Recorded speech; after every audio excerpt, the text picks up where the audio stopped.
Mechanical properties of under में जो चीज हम लोग पढ़ेंगे, तो जैसे देखो कुछ तो रिड्यूस सिलेबस में हट गया, और जो है मैकेनिकल प्रॉपर्टीज ऑफ सॉलिड्स, जो इलास्टिक क्या प्लास्टिक क्या ये सब चीज है। उसके बाद दूसरा जो है ट्रेस एंड स्ट्रेन, और ये वाला तुम्हारा सिलेबस से हट गया, इलास्टिक बिहेवियर ऑफ सॉलिड। ये वाला स्ट्रेस स्ट्रेन तो सिलेबस में है, तो अभी हम लोग डिस्कस करेंगे स्ट्रेस क्या है, स्ट्रेन क्या है। ठीक है बेटा, तो उससे पहले भी हम लोग को कुछ चीज़ नॉलेज रखना है। और फिजिक्स में बेटा ऐसा करके थोड़ा थोड़ा करके पढ़ाना भी मुश्किल है, कंटिन्यूअस पढ़ाएंगे। जो मतलब तुम लोग के सिलेबस में नहीं है उस चीज़ को तुम लोग थोड़ा कम पढ़ोगे। ठीक है बेटा, फिजिक्स में पूरा बेटा लिंक टाइप का टॉपिक होती है, हर कॉन्सेप्ट एक दूसरे के साथ लिंक्ड होती है। तो पहले हम लोग देखते हैं कि कोई मतलब जो mechanical properties of solid, solid में जो मैकेनिकल प्रॉपर्टीज के बारे में दिया गया है, तो पहले यहाँ पे एक वर्ड होता है कि डिफॉर्मिंग फोर्स।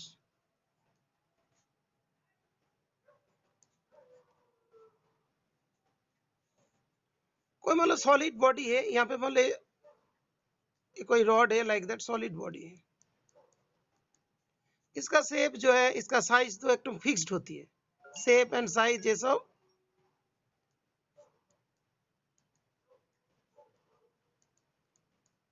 बिकॉज ये सॉलिड है, ये रिजिड है। तो इसका मतलब स्ट्रक्चर में चेंज करने के लिए हम लोग को कोई फोर्स देना पड़ता है। इधर एक फोर्स दिया, इधर एक फोर्स अप्लाई कर रहे हैं, तो क्या होगा, वो जैसे दोनों एक वायर है, वायर के हम लोग दोनों तरफ से मान लो कि खींचेंगे तो उसके लेंथ बढ़ने लग जाते हैं। तो दैट इज जो फोर्स हम लोग अप्लाई कर रहे हैं, जिसके वजह से इसका शेप में चेंज हो जाएंगे, तो उसको हम लोग क्या बोलेंगे, deforming force. That is called deforming force.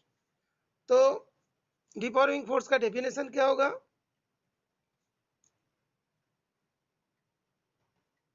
Deforming force is a force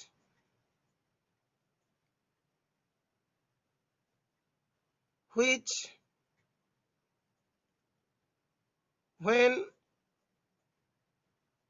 applied to an object, the solid object, solid object में जब हम लोग इसको अप्लाई करेंगे,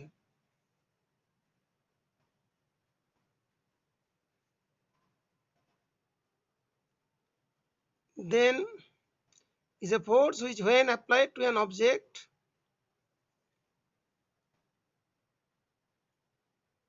changes the configuration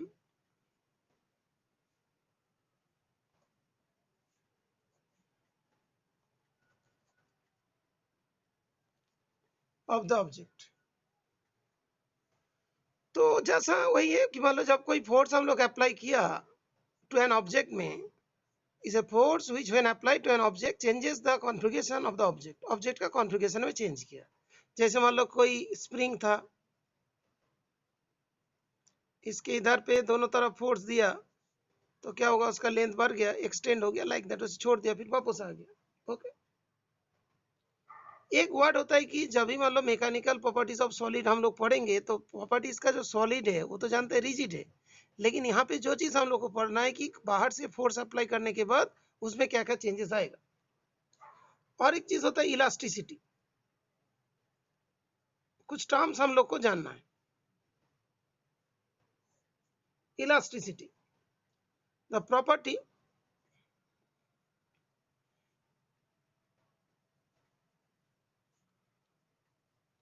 of the body to regain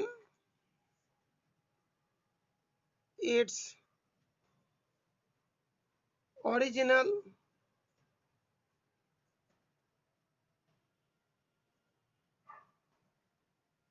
configuration.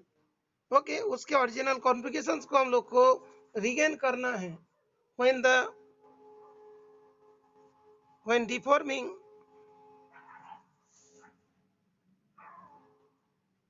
force is removed। जब deforming force को जब remove कर लिया, तो property of a body to regain is original configuration when deforming force is removed is called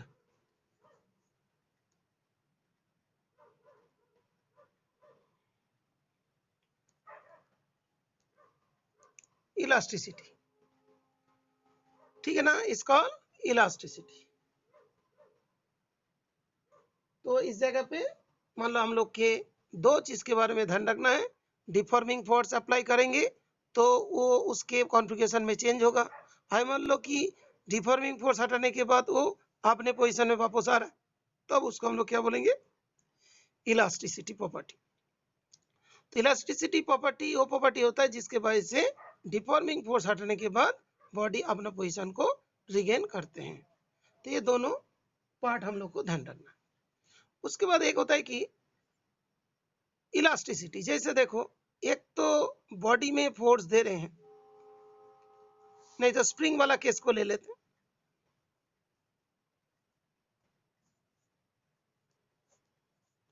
इस दोनों तरफ पे फोर्स दिए हैं तो एक्सटेंड हो रहा है। जब एक्सटेंड हो रहा है तब इसको अंदर के तरफ भी एक फोर्स लगता है, अंदर के तरफ भी फोर्स है। ये जो फोर्स को क्या बोलते हैं, रेस्टोरिंग फोर्स। एक होता है डिफॉर्मिंग फोर्स जो है उसको चेंज करना चाहते हैं, और रेस्टोरिंग फोर्स उसके ओरिजिनल कॉन्फ़िगरेशन को रेस्टोर करना चाहते हैं।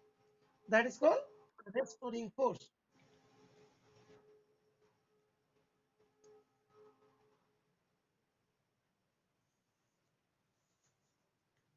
तो ये जो मतलब हम लोग एक तो जानते हैं कि ये वाला रेस्टोरिंग फोर्स जो है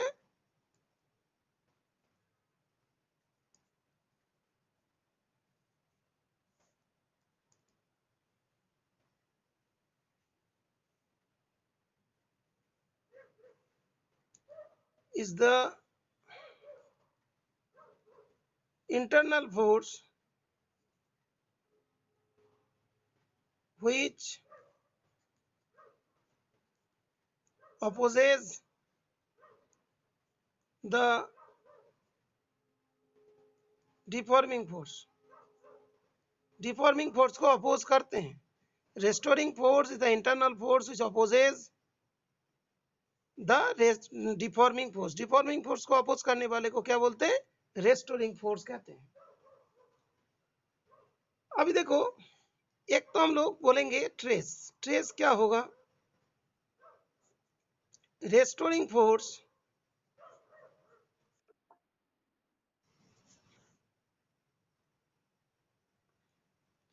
अपॉन एरिया, उसको क्या बोलते हैं, स्ट्रेस। और प्रेशर तो जानते हो, प्रेशर नॉर्मली क्या होगा, एक्सटर्नल फोर्स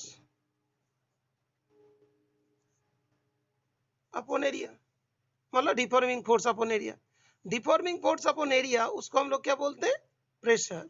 और रेस्टोरिंग फोर्स अपॉन एरिया उसको हम लोग क्या बोलते हैं, स्ट्रेस। स्ट्रेस होगा एक, मतलब जो रेस्टोरिंग फोर्स मतलब पर यूनिट एरिया में जो काम कर रहे हैं उसको हम लोग क्या बोलेंगे, स्ट्रेस बोलेंगे।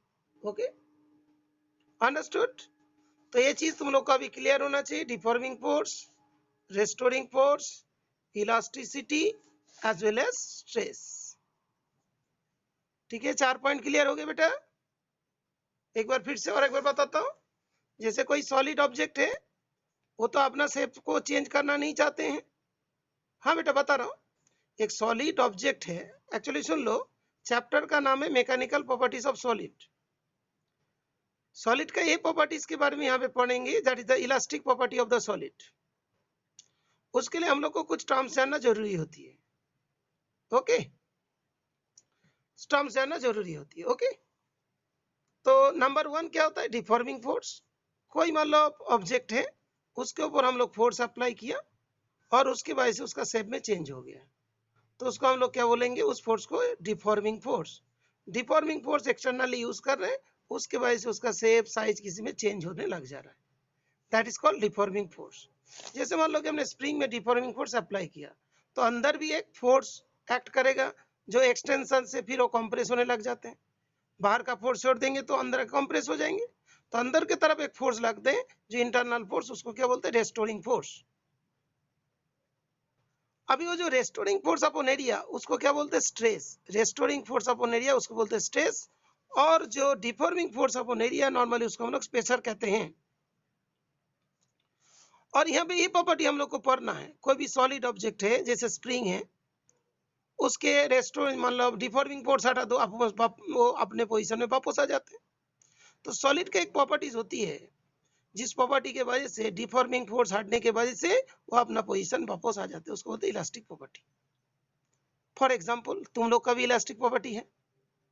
पेरेंट्स डांट रहे, टीचर डांट रहे, तो तुम पढ़ाई कर रहे हो, जैसे ही डांटना बंद हो गया तो अपना पोजीशन में वापस आ गया, मोबाइल चला रहे हो, गाना सुन रहे हो, घूमने जा रहे हो, खाना बहुत देर से खा रहे हो, ठीक है, like that. That is also is called elastic property of you. Okay बेटा, is it clear? Is it clear? Okay, ठीक।